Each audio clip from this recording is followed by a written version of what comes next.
Iginasa ng City Business Permits and Licensing Office ang surprise inspection sa mga panggabing painuman sa lungsod ng Puerto Princesa kagabi, July 13. Katuwang ang Puerto Princesa City Police Office Station 1 personnel, City Anti-Crime Task Force at mga barangay official mula sa Barangay San Miguel ay inikot ng grupong ilan sa mga bar upang matukoy kung sumusunod ang mga ito sa mga umiiral na ordinansa sa lungsod. Ayon kay City Licensing Officer 2 Leonard Vincent Tongpalan, ang kanilang biglang inspection ay bilang bahagi ng pagtiyak na ang lahat ng mga may-ari ng negosyo sa lungsod ay sumusunod sa mga umiiral na lokal na batas sa Puerto Princesa. Maliban dito, isa rin anya itong paraan upang maiwasan ang mga kaguluhan sa mga painuman tulad na lamang ng naganap sa isang bar sa Junction 1 kung saan isang lalaki ang nasaksak. Sa ngayon, wala pa naman kami nakikita maliban doon sa aming mga na-inspection na walang permits po.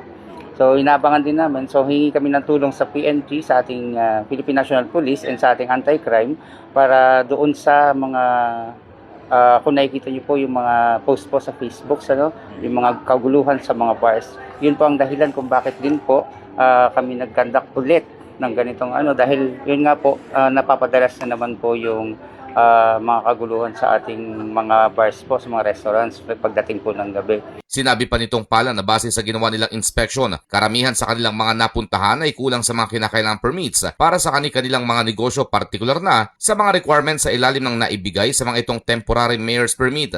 Base po sa ating Ordinance 800, kapag hindi po nila na-comply within 90 days po, 90 days pa ang binibigay natin po para doon sa ating mga post requirements. Kapag hindi po nila na-comply yun, they are subject po for closure. Dahil dito, agad na inisyuhan ng notice of violation ng mga may-ari ng establishmentong kinakitaan ng paglabag at binibigyan lamang ng 15 araw hanggang 30 araw para ma-comply ang mga ito at sakaling hindi magawa ay maaari na anyang ma-rekomenda para sa pagpapasara ang kanilang mga negosyo. May due process po tayo. Yung unang notice po, 30 days po yan. Pag na-issuehan po silang pangalawa, 20 days. Pag na-issuehan po ng pangatlo, 15 days lang po. And pag hindi pa rin po sila nag-comply within 15 days po ng kanilang third offense, fourth offense po, which is for summary closure na po sila.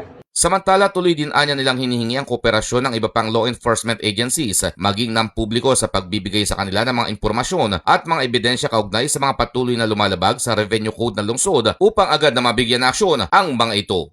So sa ngayon po hihingi nga po kami ng tulong sa Philippine National Police and sa anti-crime para yun nga po, kapag nabigyan kami ng aming hinahanap po ng mga reports at ebidensya po, base po sa ating revenue code, pwede po natin ipasara itong mga bar na ito na pinagmumulan po ng gulo.